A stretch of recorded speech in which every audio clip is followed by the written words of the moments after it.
If you take your credit card and you go shopping and you run up a large credit card debt, you're running a trade deficit with all those shops.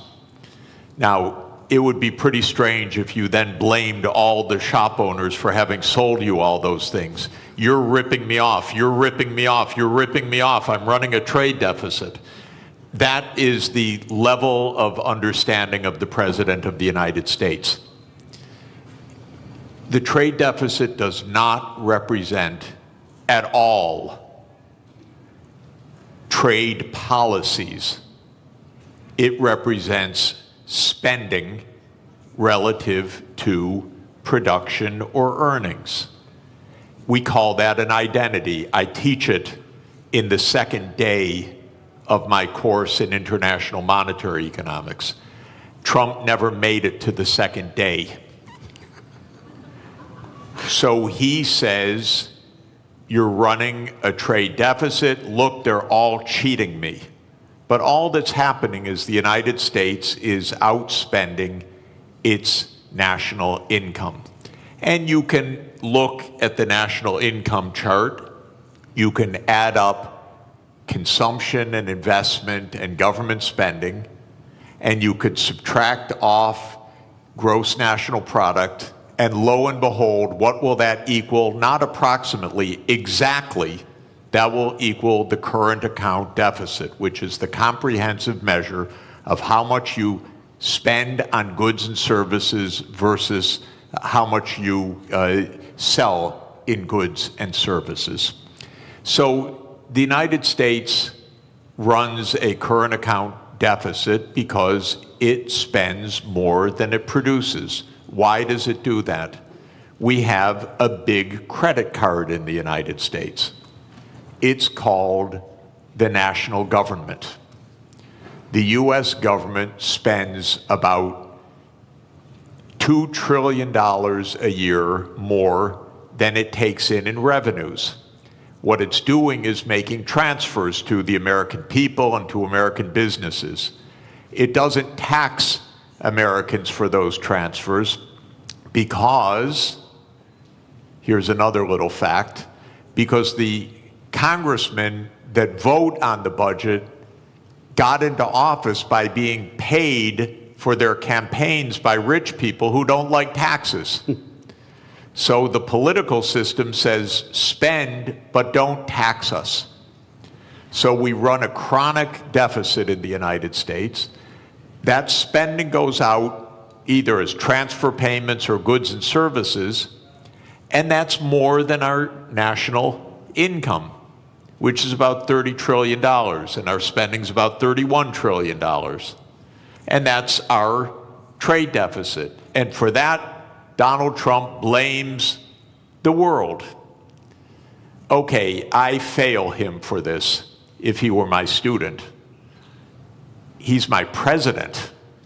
It's a little weirder because when he did this, in 2 days, the world lost $10 trillion of market capitalization. By the way, where did it go? Did it get transferred from here to here? No, it got destroyed. Why destroyed? Because trade, something also the President of the United States doesn't understand, is mutually beneficial.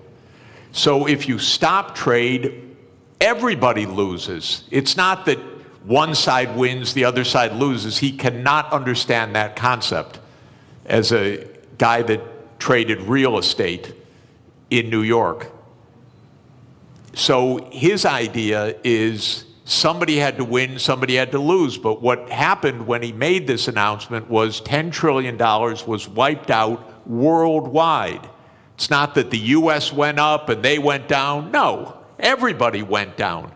Because the whole world system is based on a division of labor, and he's breaking that division of labor into pieces. So then people said, this doesn't make sense. Even the very rich people that gave him the money for him to get into office started saying this doesn't make sense. The hedge fund managers who were his big campaign contributors. Elon Musk, who paid for his election, became prime minister. He said this doesn't make sense. And then the markets said this doesn't make sense. Not only $10 trillion, but as the finance minister said, interest rates started to rise because people began to dump U.S. Treasury debt. The safest thing in the world, apparently. So, interesting what happened. It's not quite true that he reversed things. First, he left on this 10% tariff, except for one country, for China. 145% where he on some raised products. the tariff rates. That's because the United States has a deep, neurotic attachment to China. The U.S. political system hates China. Why? Because China's big and successful. And so that the U.S. hates. It's a rival, it's a competitor, and so this is the one thing he left on. Now, he's going to mess up everything with this too, because in a trade war between the U.S. and China, China wins. China does not depend on the U.S. market very much. It's about 12% of China's exports. China will do just fine. It's just dumb policy. There's no more, sorry to say it, there's just no more explanation to this than that. It makes no sense. Now, it raises, if I could, just one last point. How can this happen when it makes no sense? And that people should understand, we are in one-person rule in the United States. Our political system is in a state of collapse. What President Trump did is an emergency decree. Everything he does is an emergency decree. Literally, you can go on to whitehouse.gov and then follow the menu to executive decrees. And there are dozens of them. And each one starts the same way. With the powers invested in me as President of the United States, I hereby declare A, nonsense, B, nonsense, C, nonsense. Because he's king. Those powers are not invested in the President of the United States. They're invested in the Congress. You read Article 1, Section 8 of our Constitution. It says that all duties originate with the Congress. And specifically in the lower house, all legislation has to start in the House of Representatives. But the U.S., starting in 1945 after World War II, became a military state to a large extent. And so it sprinkled in its legislation emergency, emergency, emergency. And Trump doesn't have to prove anything's an emergency, he just has to say something's an emergency. So suddenly the trade deficit became an emergency, and on that basis he issues a one-person rule. Even his aides don't know what he's doing.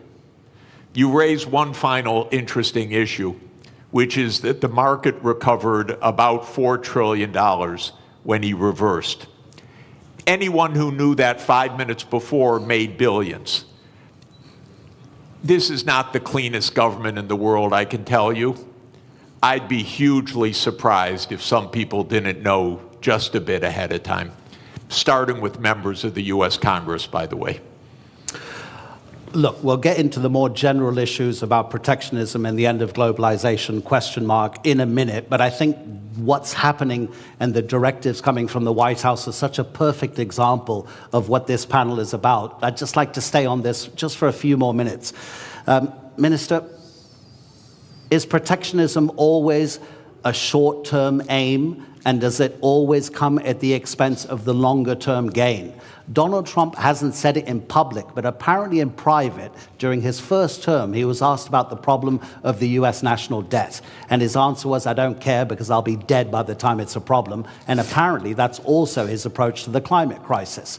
So is this protectionism coming from the White House a short-term fix which is going to hurt America in the longer term in terms of how it grows? It's not a fix. It's apparently a quick fix, but it's fundamentally flawed, as Professor has very clearly stated. Look, protectionism is nothing new. If you look at post-global financial crisis, the number of annual trade restrictions have gone up dramatically. In fact, like last year, there were over 3,200 trade restrictions. That is almost 11 times higher than what it was pre-global financial crisis.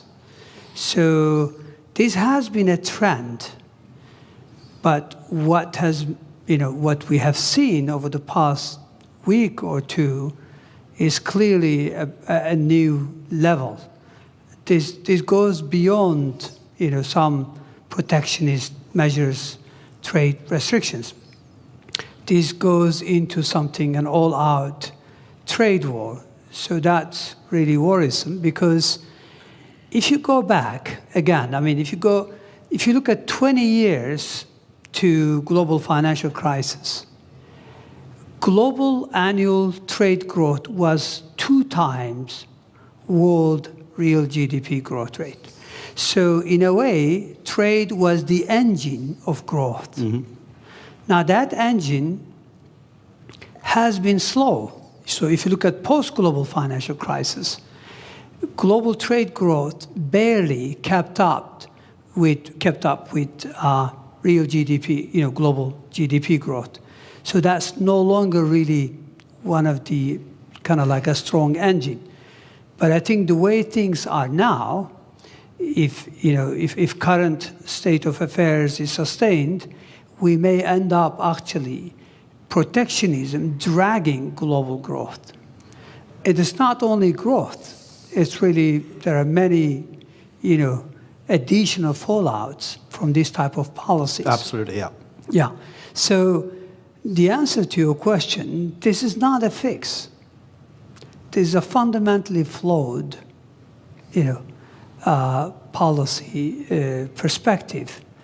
Obviously, countries have choice. They always have a choice. But we would rather, see world moving back to rule-based, multilateral framework, where everyone benefits. I think I agree with Professor.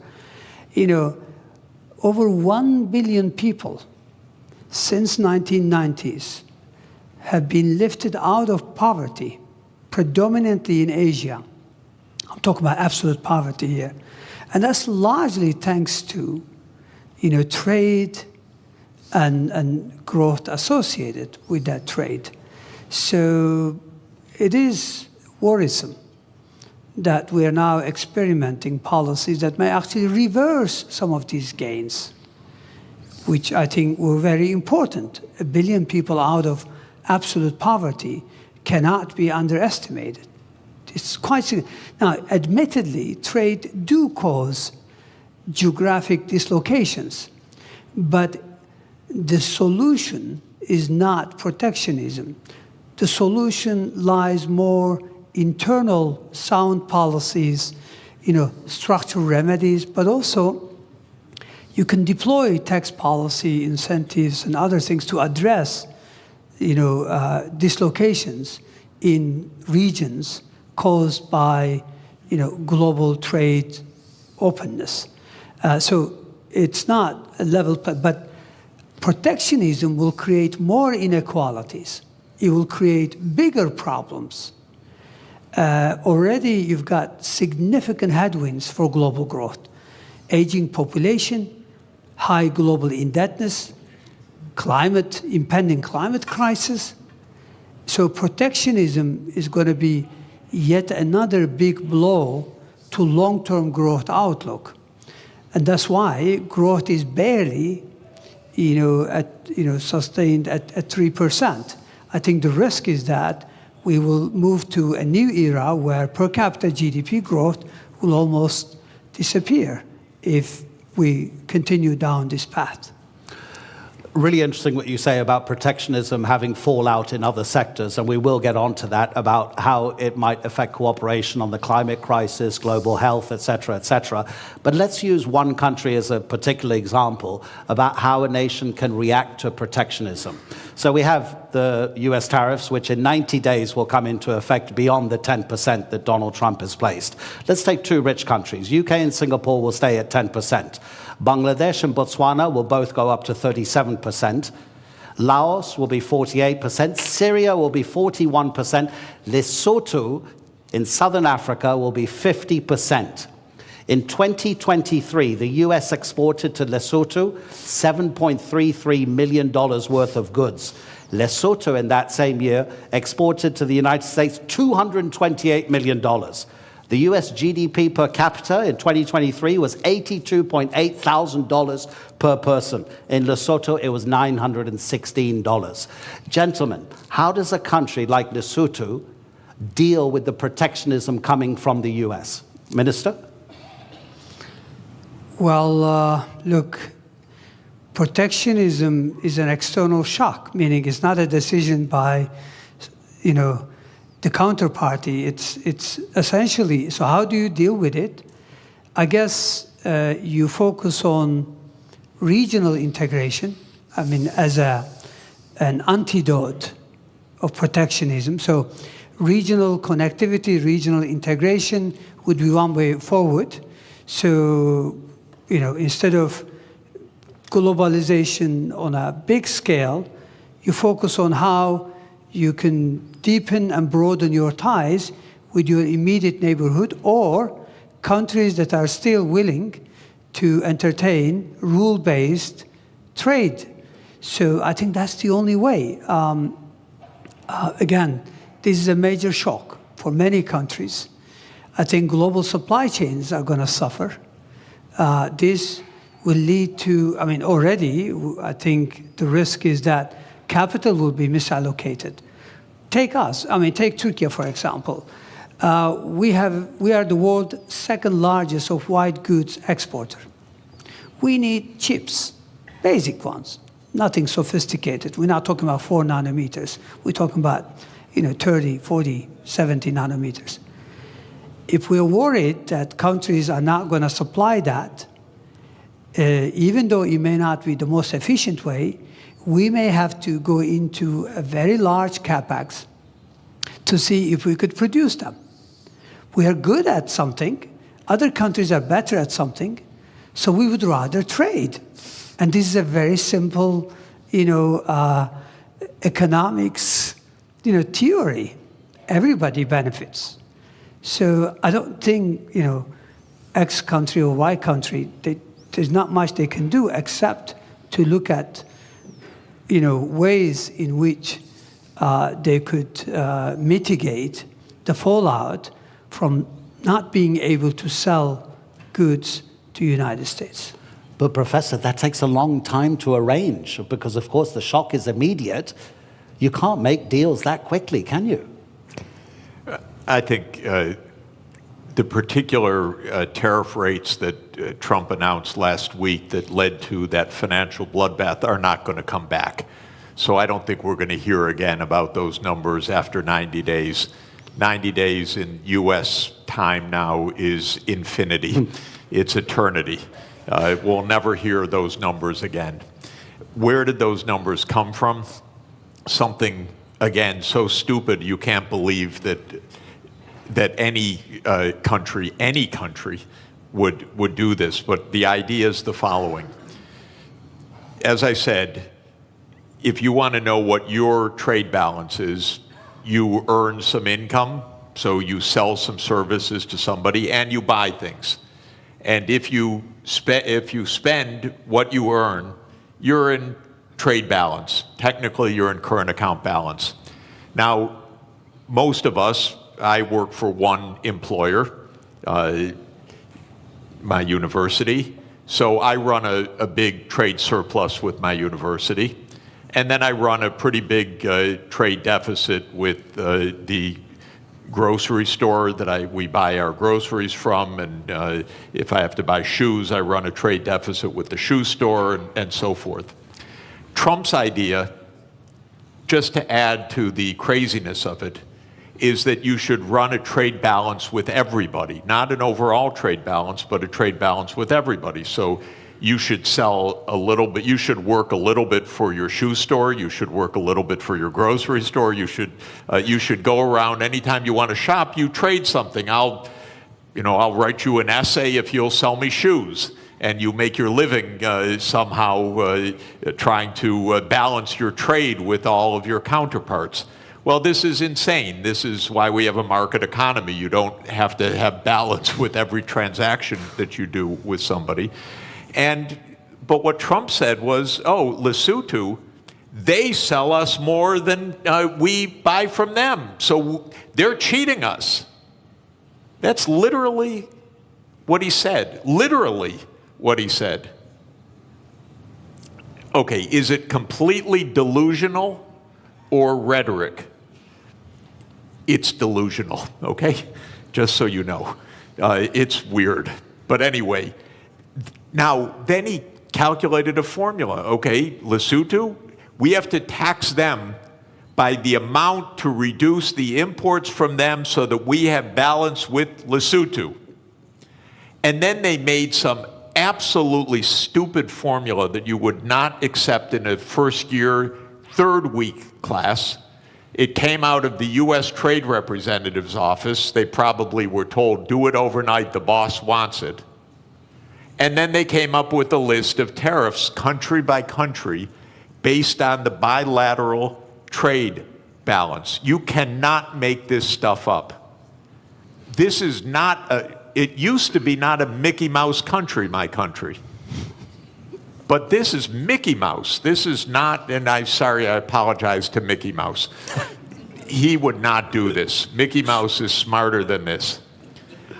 So we are in a crazy land, actually, with this. Now, it stopped for a moment. We'll never hear those numbers again.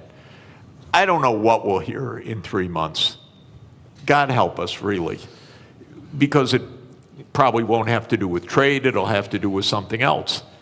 But we can't normalize this as what's the rationale, how to negotiate, what to do. Of course, 60 countries immediately said, we'll rebalance with you.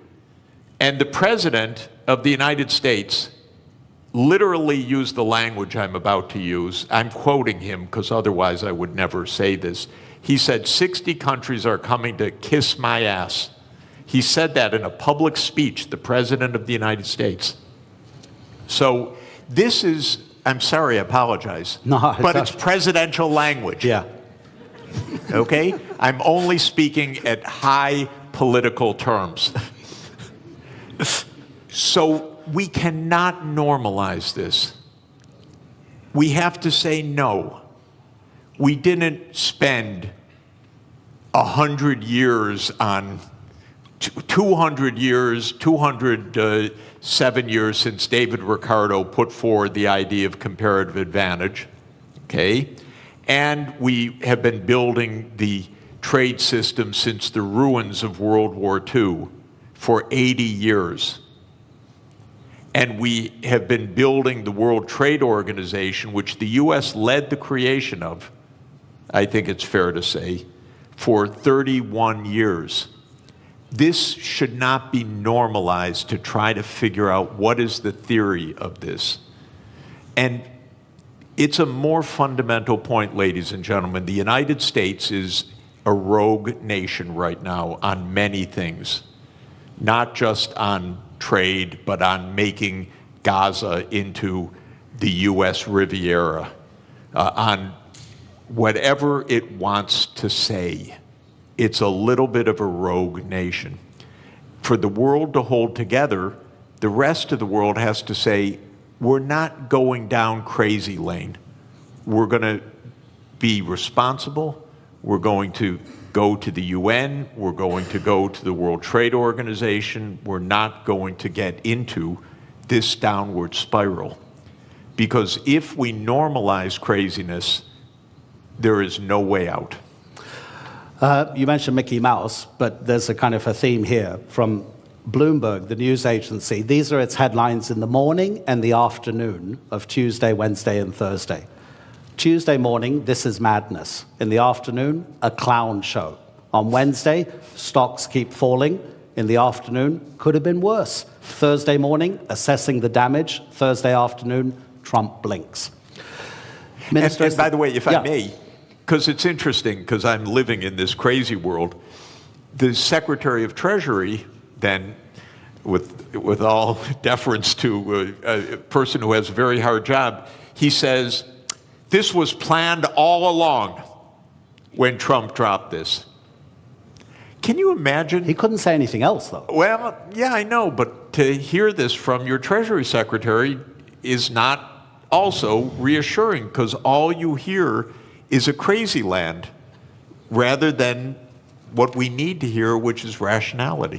Okay, so let's make it more general for the moment. And by the way, ladies and gentlemen in the audience, I'll give you a few minutes at the end if you want to ask our two panelists a question. We'll try to get a few questions in from the audience. So to broaden it out, Minister, as the professor says, and pretty much everybody agrees, protectionism doesn't make economic sense because in the longer term, it's going to cost everybody. So what's driving increasing protectionism, not just in the United States, but in other nations as well? Because if it doesn't make economic sense, does it mean it then becomes a political statement from the person imposing that protectionism to almost appear as like a nationalist moment to bring people towards that decision maker politically rather than economically? Well, it's easy to explain. I think what is driving the current, what seems like a fundamentally flawed policies is, first of all, let's set the scene. I mean, there's a geostrategic competition between China and the United States. We know that. China has what it takes to become a superpower because it has human capital, it has state-of-the-art infrastructure, and now it's catching up in technology. The United States considers itself as the hegemon power. So we know from history there's always been tensions between existing superpowers and emerging ones. It doesn't have to end this way, meaning in a trade war or any other wars, but it does in the past. I mean, history tells us that we more frequently see tensions rather than cooperation. So what lies behind this? Very simple. Go back to 20 years ago, roughly speaking. China accounts for about 8% of global manufacturing. Today, China accounts for more than 30% of global manufacturing. Who lost ground? United States, European Union, and Japan. United States clearly also sees this. Again, go back to 20 years ago and just visualize a world map. Which country commands as the main trading partner of the rest of the world? Maps are all over the place. Clearly, it was the United States 20 years ago. Today, it's China. Now, normally, the way you would respond, the way I would respond, is that, look, we need sound policies, structural reforms to regain ground. Instead, it looks like this rivalry, combined with lack of, obviously, clear understanding, is that it leads you to go after quick fixes. And quick fixes, which is also to do with populism, nationalism, is to blame others and is to present it in a simple fashion. The reality is you have to be more competitive. You have to invest in upskilling, reskilling your population. You have to invest in your infrastructure. And you have to, there's a long list of homework. But those are politically difficult to deliver. They take time, and they're difficult. So structural policy has been lacking in most countries. And when you can't deliver structural transformation, then you rely on monetary policy to fix things. Monetary policy in many parts of the developed world have been doing the heavy lifting over the last couple of decades in the face of difficulties. So my point here is that I think we know what drives it is losing ground. But how do you regain ground? Again, the sophisticated way would be to do the right thing and deliver on reforms.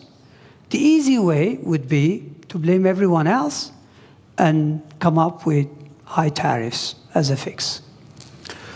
Let's see.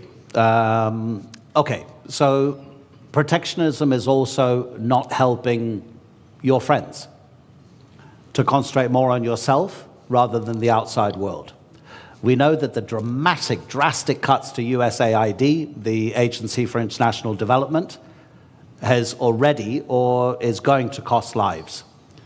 Myanmar's recent earthquake, the Americans have been for decades maybe the most important first responder, sending hundreds of rescue workers.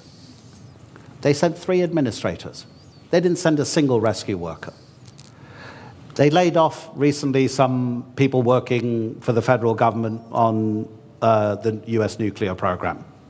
They realized very quickly within a couple of days that it was actually a national security issue, so they were told to come back to their office. The office said, sorry, they've been excluded from their federal emails, so we can't get in touch with them. So they couldn't re-employ them. Professor Sachs, when you were president of the Earth Institute at Columbia University, it focuses, I've got to read this from the notes. It focuses on sustainable development, this institute at Columbia, including research in climate change, geology, global health, economics, management, agriculture, ecosystems, urbanization, energy, water, everything that we need to live. So how does protectionism affect these kinds of relationships between one country and another country? Yeah, It's actually I want to answer deglobalization. that by continuing on with the brilliant explanation that the minister just gave about the hard stuff and the easy stuff. Yeah. So just to say, in American politics, the swing states in the presidential elections in the last 3 elections in particular have been the Midwestern states. So those are states like Michigan, Indiana, Illinois, Ohio, Pennsylvania, Wisconsin, Minnesota. These are states that can go either way. And those states did suffer a decline of employment in manufacturing, not only or even mainly because of trade, but also heavily because of automation over the last 40 years. I come from Detroit, which is Motor City, used to be, and I used to go when young on school field trips to see the assembly lines, and there were actually workers on the assembly line. But now if you go to an automotive plant, it's all robots, very, very few people inside. That's not because the jobs went overseas. In that case, that's because the assembly line itself became an automated phenomenon.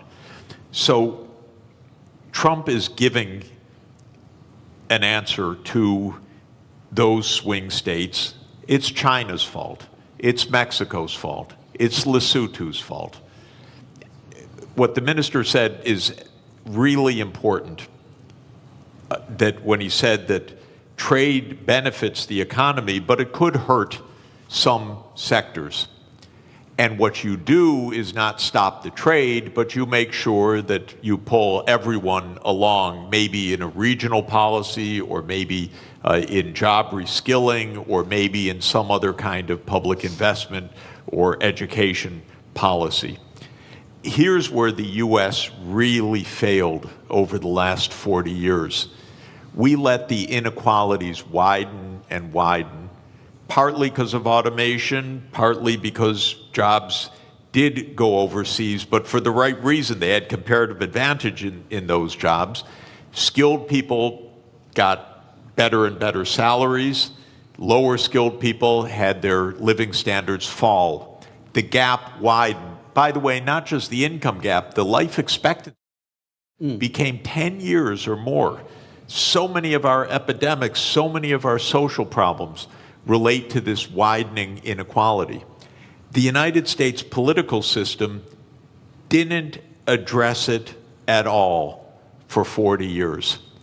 And that comes to what I mentioned, the corruption of the political system. When candidates of both political parties are paid by rich donors for their reelection campaigns, and both parties then become the agents of tax cuts and no really addressing the social conditions, you end up with a Donald Trump coming in and selling a pseudo explanation, it's all China, and selling a pseudo remedy, a trade war.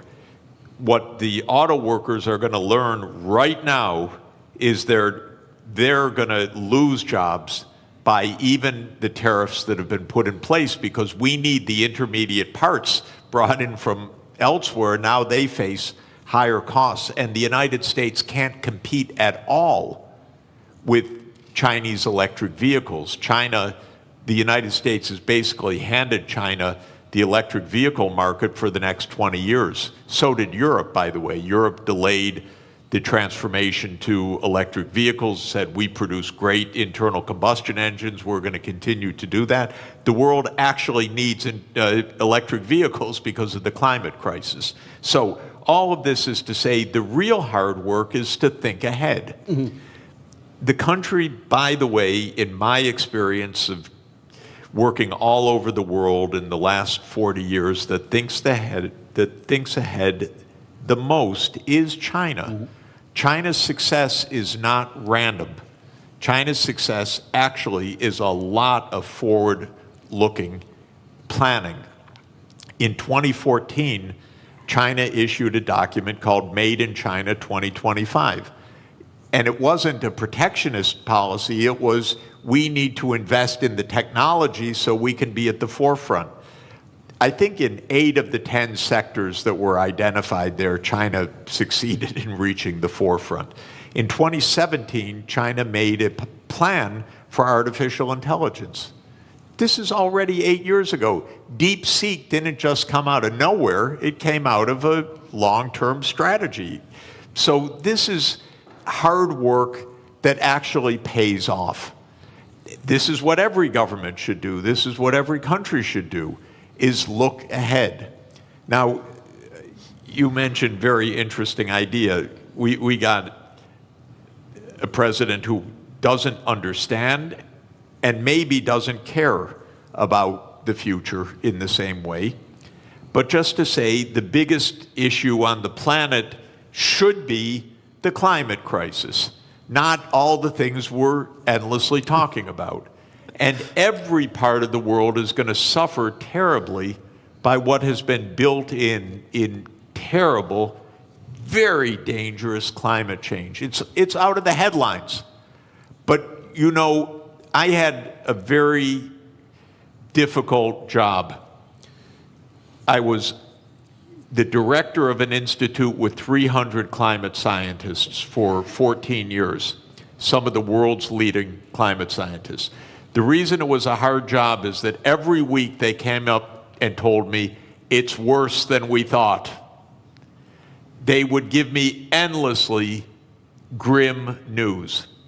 And the lead climate scientist at Columbia University is a man named James Hansen, who I regard as the world's leading climate scientist. And he produced a study in January that said it's much worse than we have thought. The world's temperature has gone up by 0.3 degrees Celsius in 3 years. We have had 21 months of the last 22 above 1.5 degrees. That's the new baseline, by the way. That's not because of an El Nino effect. That's the new baseline. We already blew the limit that we set 10 years ago in Paris that we said we would not exceed. We're already above it. And what Hansen says is we're rising at an accelerating rate. Now the average rate is probably between 0.3 and 0.4 degrees Celsius per decade now on average. So we'll be at 2 degrees excess. What all of this means is profound danger 20 years from now, 25, 30, but we're already seeing terrible danger today. I don't want to minimize what's already happening. Los Angeles burned down, massive forest fires in Korea last week. It's everywhere. My wife and I are nonstop traveling. Every single place we go is some kind of climate crisis, literally. It's a drought, it's floods, it's heat waves, it's pest infestations, it's forest fires. And the sea level is going to rise by many meters, which is not great for Istanbul, by the way, and not great for coastal areas. It's very dangerous what is built into the system. Now, what is Trump's answer for this? Yesterday, King Donald issued an executive decree to bring back coal. It's willful destruction of well-being, willful. And that is, again, he pulled out of the Paris Agreement. What I'm hoping, ladies and gentlemen, is the other 192 members of the UN have to say, no, we're not entering a crazy land. We're going to take care of our future. Right now, I live in a crazy land. But the rest of the world has to avoid the crazy land, has to avoid normalizing this. I don't know if any of you saw it during the height of the coronavirus pandemic. An Australian artist, cartoonist, drew a cartoon which had the first tidal wave, kind of a tsunami of economic recession. There was a bigger tidal wave tsunami behind it, which was COVID-19, and then a huge one over both of them, which was the climate crisis.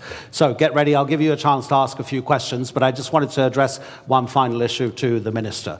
And I was getting a bit depressed, Professor, when you were talking about that. I tell my kids since they were born, they're now 21 and 19, live anywhere you want in the world, but don't live near the coast or near a river. The professor is saying that the climate crisis is going to be one of, probably, I'm kind of, putting words into your mouth, Professor, that deglobalization, if it becomes more and more of a popular sentiment and policy, the climate crisis will be affected because of a lack of cooperation through deglobalization. Minister, what other big dangers do you see if the trend of deglobalization gathers pace? Well, as I mentioned earlier, in addition to the impending climate crisis, which could have a devastating impact on the future of humanity, I think we are faced with significant headwinds that already exist, but some of them could become more complicated. One of them is high global indebtedness. Mm-hmm. If protectionism clearly goes the way it is today, meaning if we really go into these trade wars, and if this leads to higher inflation, even for a couple of years, if that's the case, then that means long-term interest rates are likely to rise. And if that is so, then many countries are already struggling to manage the debt service. Global indebtedness, if you look at it, overall indebtedness was 328% last year. 328% of GDP. Yeah. This is huge. When interest rates are very low, no big deal. But when rates go up, clearly that's a big issue. I mean, look at the Turkish scene. Yes, we've had a domestic domestic issue that led to some market turbulence. But what happened post-April 2, CDS have gone through the roof. CDS are country risk premium. Our external bond yields, 10-year, 5-year, they all gone up significantly on the back of these tariffs. I think there are already many countries, according to UN, that pay more on interest on that than what they are able to earmark for education and healthcare combined. So I think we already have issues such as indebtedness that the current trend could exacerbate. Aging population already could create huge constraints on public finances going forward. So those are some of the additional headwinds that exist that could actually serve as speed limit or a drag on growth.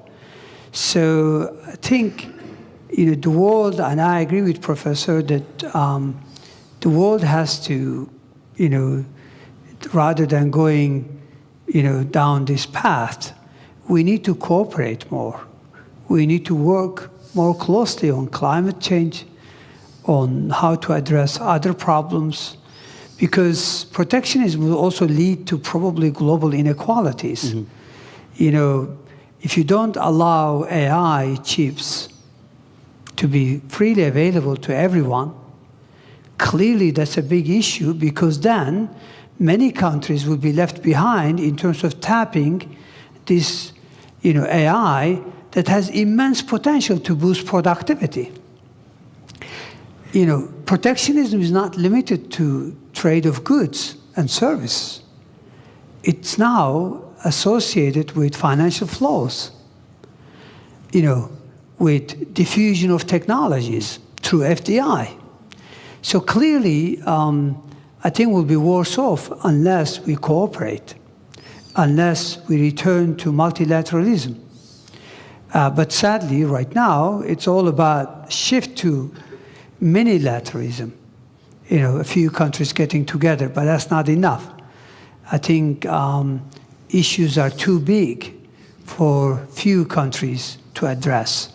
I think the rest of the world should come together. So yes, there are significant challenges. When you mentioned aging population, I have a good example from Europe, that only 2 countries on the entire continent are having enough babies to sustain their population level. That's Ireland and Portugal. So you imagine the pressure on the taxation system and the spending on those other countries that are not sustaining their population levels and are just getting older and older and older. Okay, let me look at the back as well if anybody has any questions. We've got about 7 minutes left. And please, make it a question, not a lecture, because if it's a lecture, I'll have to stop you. Gentleman over there and gentleman over here. Okay, please introduce, there's a microphone. Thank you very much. Doesn't work? Yeah, it does work. Okay, thank you very much. I have a question for Mr. Jeffrey Sachs. My name is Sarsin Anajer, and I'm from Harici News. So you mentioned that we shouldn't look for a rationale behind the actions of Donald Trump, but just to be a devil's advocate, I just want to understand their point of view, which they mention, yes, trade deficit and the national debt of the United States, but also they mention the hard industries that left United States back in the day. So what I'm trying to understand is, if United States gets into a confrontation with global powers such as China or Russia or any other state, maybe even Europe one day, is it wrong for them to want their hard industries back, and this is their rationale to put these tariffs on. Because Donald Trump mentioned that we are buying cars from Canada that we could have been producing before. So is there a rationale behind, at least on the hard industry part? Okay, thank you. Yeah, you know, in trade theory or trade concept, there is the national security rationale. So you may want to procure domestically to have an armaments industry. That's quite different from imposing tariffs on 150 countries in a completely arbitrary way. In fact, the right policy might be local procurement from domestic industry that has nothing to do with trade policy at all. So that is not an argument for what he's doing. But I would add one more point. We don't need an arms race, and we don't need a war. Actually, diplomacy is really cheap compared to war.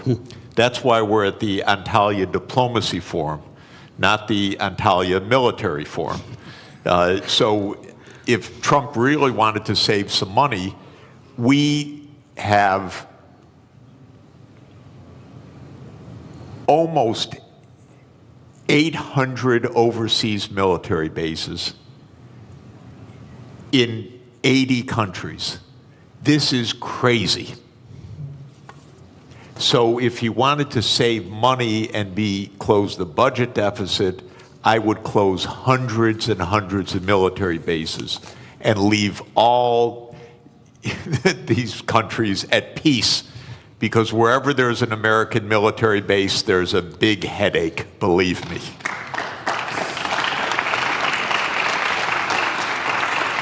Sir, okay, is your question to the finance minister? Is your question to the finance minister or to the professor? Because I want to even things up. I would come back to you if it was for the professor, but if you, okay, let's address it to the finance minister.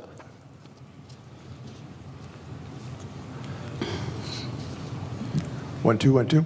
My name is Riel Miller, formerly of the OECD, formerly of UNESCO, and formerly an advisor to finance ministers, so I can address my question to a finance minister. One of the things that's tremendously tempting, and it was really in part of what the last question was about, was the hard industries, right? So now let's go back to being an extractive economy. Coal mining, you know, in Canada, I'm Canadian originally, beaver skins, right, that we sent over. So resources, right? Now, we have seen in the past, historically, when there was a move from natural resources to manufacturing, it was quite difficult for the society and the politics to change, because the oligarchs of resources were not the oligarchs of manufacturing. So I have a question which relates to the historical context we're in. What if we're moving to intangible economies? What if we're moving away from tangibles in general, and those robots are going to take care of producing intangibles? How do we talk to people who are nervous and worried because they're accustomed? I go to Germany and I say, can Germany be rich without producing cars? And they go, oh, never. I said, well, could Britain be rich without producing coal? Never. And so we have this historical difficulty of making the transition. And I wonder what you can say in a country like Turkey, where you are making the transition through industry, and China through catch-up and convergence. But can we begin to talk about going beyond the tangible economy? Of course, we can imagine, because if you look at the last couple of 100 years, there has been significant, trends. I mean, if I'm not mistaken, if you go back to 200 years ago, 90% of employment was in agriculture. Today, in developed West, it's about 1%, 2%. But we are much better off. So I think we can extrapolate. It's true that we may achieve artificial general intelligence soon, meaning within a year or two, and according to experts, maybe artificial superintelligence within 5 years. And assuming that also gets converted in robotics and advanced manufacturing, chances are the traditional employment will no longer be there. So we have to come up with obvious. So that's why I think, it seems like today's debate, considering what is ahead of us, a bit outdated. So I hear what you're asking, and it's really complicated. We all have to think. I remember attending a global economic symposium in Kiel back in 2007, and one of the sessions, because I was finance minister and treasury, they put me in that session, in that panel, and the question was, when do we start taxing robots? So, look, yes, I do see that happening. I don't have the answer, but certainly we have to think about it. It'll be interesting to know if a robot will need a work permit as well, right? Okay, that's it. The time is up, ladies and gentlemen. It was always going to be too brief with these two particular gentlemen.